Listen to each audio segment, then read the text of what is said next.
Once, in a small, forgotten town nestled between dark woods and a winding river, there was an old, abandoned house that everyone avoided.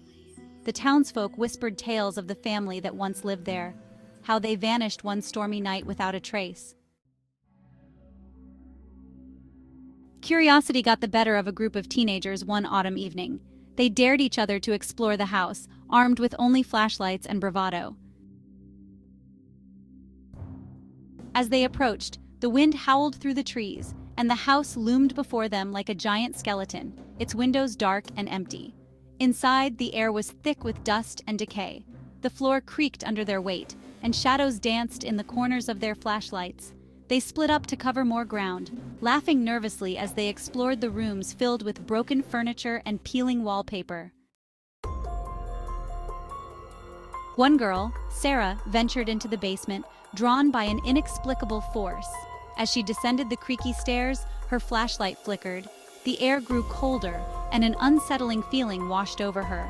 At the bottom, she found a small room with walls covered in strange symbols. The air grew colder, and an unsettling feeling washed over her. At the bottom, she found a small room with walls covered in strange symbols. In the center lay a dusty mirror, its surface clouded and cracked. As she approached, she felt a chill run down her spine. The mirror seemed to pulse with a life of its own. She wiped away some dust, revealing her reflection, but something was off. Behind her stood a shadowy figure, its features indistinct but its presence unmistakable. Panicking, Sarah turned to flee, but the figure moved with her, always just out of sight in the mirror's reflection.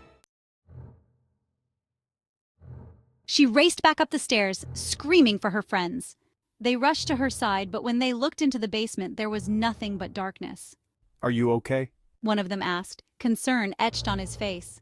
I saw something in the mirror. Sarah gasped, but when they checked again, all they found was an empty room. Determined to prove she wasn't imagining things, Sarah insisted they return to the basement together. They hesitantly followed her down the stairs. As they reached the bottom, their flashlights flickered again and then died completely, plunging them into darkness. Panic set in as they fumbled for their phones. Just then, a low whisper echoed around them, chilling them to the bone. "Stay with me." But when they turned to run, they found the stairs had vanished. They were trapped in that small room with the mirror. The whispers grew louder, more insistent. "Stay with me." Make the background music horror.